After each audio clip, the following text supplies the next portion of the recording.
नमस्कार मो Sanghamitra idea Odisha channel को आपण मानक स्वागत मुझे पुणी आसी आपण मानक आउ एक नुआ जॉब अपडेट टी नहीं तो चलतु डेरी नक वीडियो टी स्टार्ट करबा। तो देखंतु आज रो एडवर्टाइजमेंट टी आसी ओडिशा पुलिस रिक्रुटमेंट 2025 पई आपनकर क्राइम इन्वेस्टिगेशन डिपार्टमेंट तरफ रु एवं एथिरे आपनकर बहुत सारा पोस्ट रही किंतु आपनकर री एंगेजमेंट बेसिस रे रही। एथिरे आपनकर टोटल 9 वैकेंसी रही एवं आपनकर एलिजिबिलिटी रही रिटायर्ड गवर्नमेंट ऑफिसर्स एवं आपनकर एथिरे एज लिमिट रही मैक्सिमम 65 इयर्स। अप्लाई करबा पई आपनकर लास्ट डेट रही 30 सितंबर 2025 माने आपनकर सितंबर 30 सुधा आपण माने अप्लाई करि परिबे एवं आपनकर अप्लाई मोड रही ऑफलाइन। ए पोस्ट गुडी को अप्लाई करबा पई आपनकर एलिजिबिलिटी क्राइटेरिया रही पुलिस बा एडमिनिस्ट्रेटिव बा इन्वेस्टिगेटिव रोल्स रे आपण रिटायर्ड गवर्नमेंट ऑफिसर हेथिबे।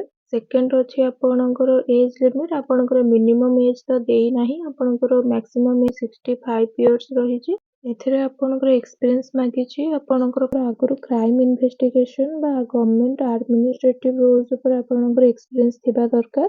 एथिरे आपनकर अदर रिक्रुटमेंट्स रे रहिबा आपनकर फिजिकली फिट एवं mentally alert to discharge duties effectively. तो देखंतु एही एडवर्टाइजमेंट रे आपनकर एप्लीकेशन फॉर्म टी देइछि आपण माने सेही एप्लीकेशन फॉर्म टी को फिल करिकि आपनकर जहा जहा डॉक्यूमेंट्स मागी थिबो सेही डॉक्यूमेंट्स गुडी को देइकि आपण माने पठेइबे। तो देखंतु एथिरे आपनकर डॉक्यूमेंट्स गुडी को कोन दरकार आपनकर रिटायरमेंट ऑर्डर आपनकर आईडी प्रूफ रे आपण आधार किंबा वोटर आईडी दे परिबे आपनकर सर्विस रिकॉर्ड्स एवं आपनकर एज प्रूफ तापरे आपनकर रिसेंट पासपोर्ट साइज फोटोग्राफ्स देथिबे। जॉब टी को अप्लाई करिया पई आपनकर कोनोसी एप्लीकेशन फी रहिबो नाही। तो जो माने भी इंटरेस्टेड अछंती अप्लाई करंतु।